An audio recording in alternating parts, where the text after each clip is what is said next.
Morning everyone. அனைவருக்கும் வணக்கம். இன்றைக்கி 12 மார்ச் 2026 வியாழக்கிழமை. தினமணியில் இருக்கிற சில இம்பார்ட்டன்ட் நியூஸஸ் பார்க்கலாம். ஃபஸ்ட்டு மோடி அவர்கள் நேற்று திருச்சி வந்திருந்தார். ஸோ அவர் ஒரு பொதுக்கூட்டத்தில் பேசியிருக்காரு சில பாயிண்ட்ஸ். அது என்னென்னா, சமையல் எரிவாயு தட்டுப்பாடு அச்சப்பட வேணாம் யாரும், மக்கள் யாரும் அப்படின்னு பேசியிருக்காரு. சரியா? ஸோ இது ஆல்ரெடி மதுராந்தகத்தில் வந்தார் இந்த வருஷம். அப்புறம் மதுரை திருப்பரங்குன்றம் வந்தார். ஸோ நெக்ஸ்ட்டாக திருச்சி பேசியிருக்காரு. சரியா? நமக்கு அரசியல் நோக்கத்தில் அதனால் நம்ம ஸ்கிப் பண்ணுறோம். அடுத்து பார்த்திங்கன்னா, இந்தியாவை நோக்கி வந்த கப்பல் மீது ஈரான் தாக்குதல், 2 இந்தியர்கள் உயிரிழப்பு அப்படின்னு கொடுத்துருக்காங்க. சரியா?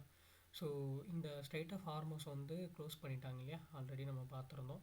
ஸோ இப்போது அங்கே நிறைய கப்பல்கள் நின்றுட்டுருக்கு. சரியா? ஒன்லி அவங்க சைனாவுக்கு போகிற கப்பலை மட்டும்தான் அலோவ் பண்ணுறாங்க. சரியா?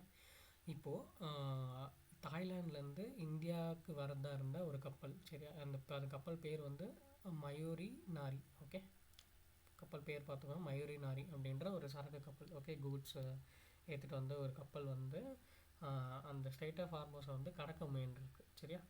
ஆனால் ஈரான் அது மேலே தாக்குதல் நடத்தி அந்த இன்ஜின் ரூமில் இருந்த ஒரு 3 பேருக்கு பயங்கர காயம் ஏற்பட்டிருக்கு. சரியா? அதில் 2 இந்தியர்கள் உயிரிழந்திருக்காங்க. ஒருத்தரோட நிலைமை என்னன்னு தெரியல.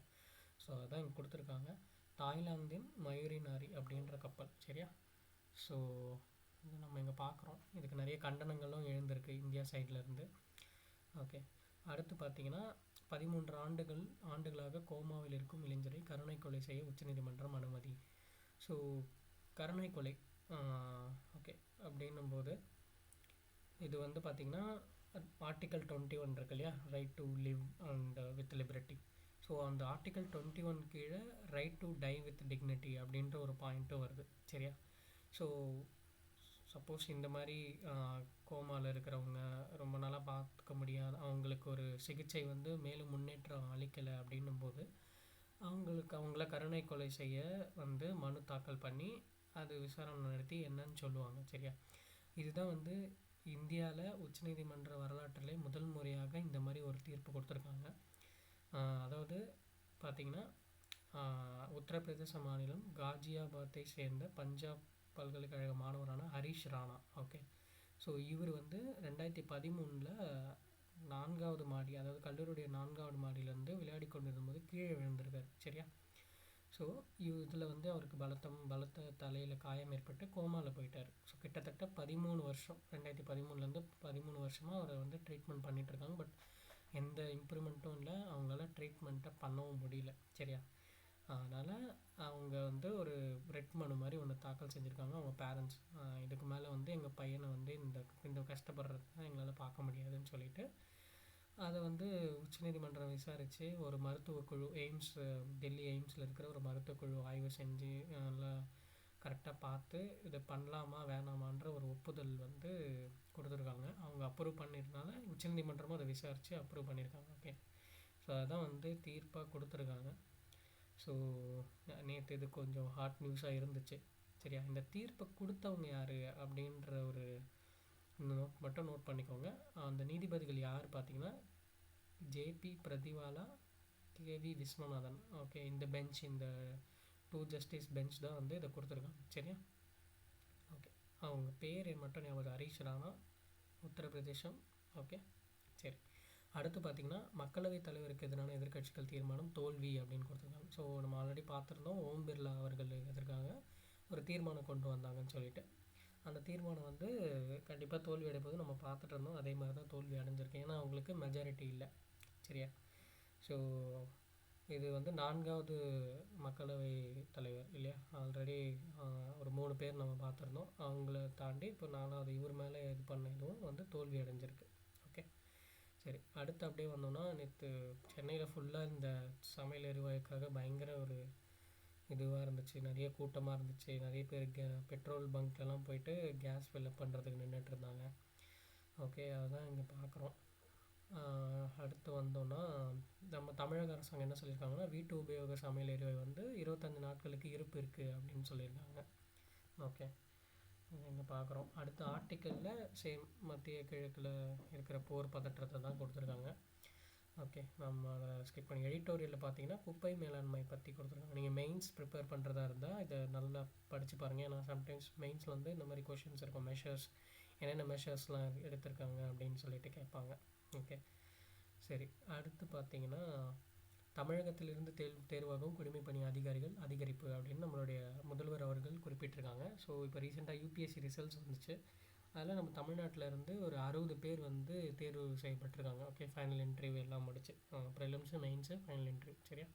ஸோ அதில் 56 மாணவர்கள் வந்து நான் முதல்வன் திட்டத்தின் கீழே பயிற்சி பெற்று போனவங்க, பாஸ் ஆனவங்க அப்படின்னு சொல்லியிருக்காரு, சரியா? இது வந்து கடந்த ஆண்டுகளை ஒப்பிடும்போது இந்த இந்த ஆண்டு வந்து ரொம்ப நிறைய பேர் அப்படின்னு சொல்லிட்டு ஒரு பெருமிதமும் கொண்டிருக்காரு, சரியா? ஓகே, அடுத்து அப்படியே வந்தீங்கன்னா, நேற்று 10th எக்ஸாம்ஸ் ஸ்டார்ட் ஆகிருக்கு கொடுத்துருந்தாங்க. தமிழ் ஈஸியாக தான் இருந்துச்சுன்னு சொல்கிறாங்க. ஓகே, அடுத்து நம்ம மோடி அவர்கள் கேரளம் போயிருக்காரு. ஸோ கேரளம் போயிட்டு தான் தமிழகம் வந்திருக்காரு. ஸோ கேரளாவில் நிறைய திட்டங்கள், ஒரு 10,000 கோடி மதிப்புள்ள திட்டங்களை தொடங்கி வச்சுருக்காரு. ஓகே, ஸோ இப்போ கேரளம்னு ரீசெண்டாக பேரும் மாற்றிருந்தாங்க இல்லையா, அதையும் வந்து குறிப்பிட்டு பேசியிருக்காரு, சரியா? ஓகே, அடுத்து வந்து பார்த்திங்கன்னா, சட்டப்பாடங்களை இறுதி செய்ய நிபுணர் குழு, மத்திய அரசுக்கு உச்சநீதிமன்றம் உத்தரவு. ஸோ நம்ம ரீசெண்டாக இந்த என்சிஆர்டி இஷ்யூ ஒன்று பார்த்துருந்தோம் இல்லையா, 8th ஸ்டாண்டர்டோட என்சிஆர்டி புக்கில் வந்து ஒரு இது சட்டத்தை பற்றி தப்பான நியூஸ், லைக் இவ்வளோ வழக்குகள் நிலுவையில் இருக்குது, இவ்வளோ சில தவறுதலான நியூஸ் வந்து கொடுத்துருந்தாங்க இல்லையா. ஓகே, நீதிபதிகள் ஊழல், நீதிமன்றத்தில் ஊழல், நீதித்துறையில் என்னென்ன ஊழல் அப்படின்னு சொல்லிட்டு. ஸோ அதை தான் வந்து அதோட ரிஃப்ளெக்ஷனாக நம்ம இதை இங்கே பார்க்குறோம். அவங்க வந்து நீங்கள் ஒரு சட்டம் படித்தவங்கள, சட்டக்கல்வி பாடங்களை இறுதி சேர்த்து சட்டம் படித்த ஒரு நிபுணர் குழுவை ஒன்று உருவாக்கி ஏதாச்சும் வேறு ஏதாச்சும் தப்பாக இருக்கா, வேறு ஏதாச்சும் அனலைஸ் பண்ணி திருத்தணுமான்னு பாருங்கன்னு சொல்லிட்டு உச்சநீதிமன்றம் ஒரு உத்தரவை சென்ட்ரல் கவர்மெண்ட்டுக்கு விட்டுருக்காங்க, சரியா? ஸோ அந்த குழு வந்து அமைக்க அப்படின்னு சொல்லியிருக்காங்க. ஸோ இதுதான் வந்து அந்த குழு அமைச்சோடனே நம்ம பார்க்கலாம். அந்த குழுவில் யார் யார் இருப்பாங்க அப்படின்னு பார்த்தீங்கன்னா, ஒரு ஓய்வு பெற்ற நீதிபதி, ஒரு கல்வியாளர் மற்றும் பிரபல வழக்கறிஞர் அப்படின்ற ஒரு 3 உறுப்பினர்களை சேர்க்கப்படணும் அப்படின்னு சொல்லியிருக்காங்க. ஓகே, சரி. அடுத்து பார்த்திங்கன்னா, மேற்காசிய போர் பாரசீக வளைகுடாவில் சிக்கியுள்ள 28 இந்திய கப்பல்கள். So Persian gulf. Okay, so இது வந்து ஸ்ட்ரெயிட் ஆஃப் ஹார்மோஸ்க்கு முன்னாடி இருக்குது, சரியா? ஸ்ட்ரெயிட் ஆஃப் ஹார்மோஸ்க்கு முன்னாடி இந்த பெர்சியன் கல்ஃப் இருக்குது. ஸோ அங்கேயும் வந்து இவ்வளோ கப்பல்கள் நிற்குது அப்படின்னு, அந்த கப்பலில் 700 இந்திய மாலுமிகள் வந்து மாட்டிகிட்ருக்காங்க அப்படின்னு சொல்லிட்டு நம்ம மத்திய அரசு ஒரு தகவல் தெரிவிச்சிருக்காங்க. அதே மாதிரி அவங்கள கண்காணிச்சிட்ருக்காங்க அப்படின்னு சொல்லியிருக்காங்க, சரியா? ஓகே, ஸோ நாடாளுமன்றத்தில் அகைன் வாதங்கள் தான் ஃபுல்லாக, அதை ஸ்கிப் பண்ணிக்கலாம். நெக்ஸ்ட்டு பார்த்திங்கன்னா, இந்த சீஃப் எலெக்ஷன் கமிஷனர் இருக்கார் இல்லையா, ஞானேஷ்குமார், அவரை வந்து பதவி நீக்கம் செய்ய ஒரு நாடாளுமன்றத்தில் அகைன் நோட்டீஸ் தாக்கல் செய்ய ஆப்போசிஷன் பார்ட்டி வந்து தயாராகிட்டுருக்காங்க, சரியா? ஸோ இதுக்கு நம்ம ஆல்ரெடி பார்த்தது தான், மக்களவையிலேருந்து 100 எம்பிக்கள், மாநிலவையிலேருந்து 50 எம்பிக்களோட கையொப்பம் வேணும் நோட்டீஸ் தாக்கல் பண்ணோன்னா. இது ஆர்டிக்கல் 324 சப்கிளாஸ் 5லேருந்து வருது, சரியா? இதனால் ஞாபகம் வச்சுக்கோங்க. எந்த ஆர்டிக்கல்னால் ஆர்டிக்கல் 324 சப்கிளாஸ் 5.